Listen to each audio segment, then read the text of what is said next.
Hello. I wanted to record a video on certain questions that a few members asked me. And here's the first one.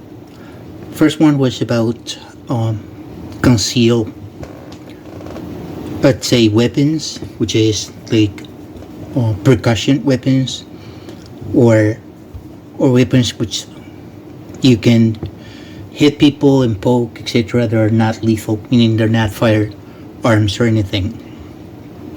What's my take in that? Well, I would consider several things when it comes to having those type of self-defense weaponry. One is getting one that is not going to create you more problems than solutions. Second is going to be for you to be very aware that there are places where people have other type of weapons. Like in Europe, most people have knives, and they're very critical about the United States having guns. But over there, and that is my experience, I saw it firsthand. Most of them they're carrying knives or stuff that to injured other people pretty bad. In here in the United States, we all know there are guns readily available for everybody. And when you pull one of those defense weapons, you are going to be in serious danger because the person is going to be entitled to defend themselves and pull out the firearm and shoot, and it's going to be total self-defense in most states. So you would need to wait for the person to wait and see if the person is armed or they are armed with a weapon that compares to yours, and then use yours. So, and what's the point in having that in your hand and you're not going to use it? So you have to consider that. And the third thing, and I mean it's the third because it's less important than the other two, is going to be maneuverability, meaning you can use it, it's not that heavy, it's effective, etc. That said, when it comes to a weapon that is not going to cause you more problems than solutions, I would recommend something that if you get pulled over by the police, a traffic stoppage or whatever, then the officer is not going to think that you have that to hurt people. Meaning, for example, if you have a tire thumper, which is one of those little sticks, very sturdy, and you're driving a Toyota Corolla, what are you doing with that? You have one of those retractable batons, what are you doing with that? What's your justification for having that? Either in your car or on yourself. If you have an axe or a machete, unless you're a gardener, what's your justification for that? And then the other ones, I mean, like longer one, for example, a walking stick, a trekking stick, one of those you do trek with it, or a cane, one of those elder people cane. You can have that. You were hiking this weekend and then you forgot to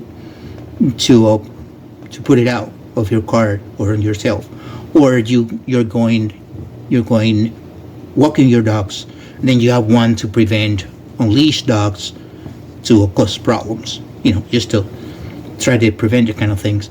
Or you like walking and then the surface is uneven, etc. You can use that. Or you're a certain age like myself, nobody's going to ask me if I'm using a cane or not, why I'm using that.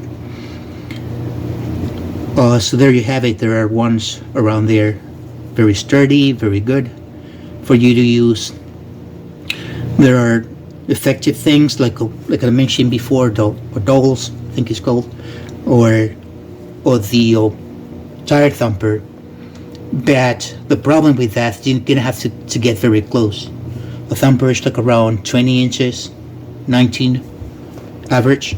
So you have to get very close. If you're short and you're not that strong, then you're gonna have a problem, because that's the same thing as as to reach with nothing. That is, you have to get very close, and you can only use one hand. While with the other weapons that I just mentioned, a walking stick or a cane or whatever, you can use both. And for the canes, I would not recommend the one that are kind of like a Christmas candy, kind of bent, semicircular shape. Not those. People try to say that you can choke somebody or pull the feet or whatever, but in a fast, chaotic situation, it's very unlikely that you're going to be hooking somebody. Could be. It's up to you. I mean, maybe you're faster, I can figure it out, but I would not recommend that. So there you have it. And then the other thing is for you to learn how to use it. Most people use those type of weapons like if they're using a bat, like a slugger, then that's not the best movement to defend yourself. Same thing with a platoon or whatever. That's not the best way. The easiest, and I'm not saying that it's easy, I'm saying that it's the easiest of them all. Defendable attack with a percussion weapon is that particular way of attacking, like going like a slugger here or here, etc. Unless you have a machete, people's going to be more intimidated, but the same things I mentioned before. And then there's a video of a guy that cut the hand of the opponent, and the guy that cut the hand was on the floor and the other one was standing up on top of him. Not on top of him per se, but he was standing, meaning the other guy had the advantage, and then this other one from the floor cut the hand completely. You can see the guy picking up the hand in that video. So when it comes to that, that's what I would recommend as to those type of weapons. So conclusion: get a weapon that is not going to be problematic if you get pulled over, which is you have to have something in mind. You have to be vigilant and very aware as to when and how you're going to use that. And thirdly, train with it as to how to use it other than like going, like swinging that around, meaning this type of attacks, poking, etc. And then go for a weapon that is not totally long, like the staff for Chinese martial arts or the karate thing that is taller than you are. I wouldn't recommend that either, because it's not practical. But something that is going to be around chest height or a little bit shorter, or a cane. And for those, I would recommend not the ones that are adjustable. Like I've seen the trekking things that are kind of adjustable. You can make it longer, shorter, or whatever, because the weapon is weak in that particular area. So if you hit something with that, then that's most likely going to bend or it's going to break. So go for the wooden type of material, or polypropylene. Polypropylene are very good and sturdy, but they're very heavy, and they're kind of harder to to work with them, like cut them, etc. But they're sturdy. If you're a strong person and you can move them around, you can get one. And there's a company here in the United States that's called Cold Steel, that does very good on that, but they're very heavy and you have to customize them. I have one here for sale if you want it, a cheaper price. So there you go.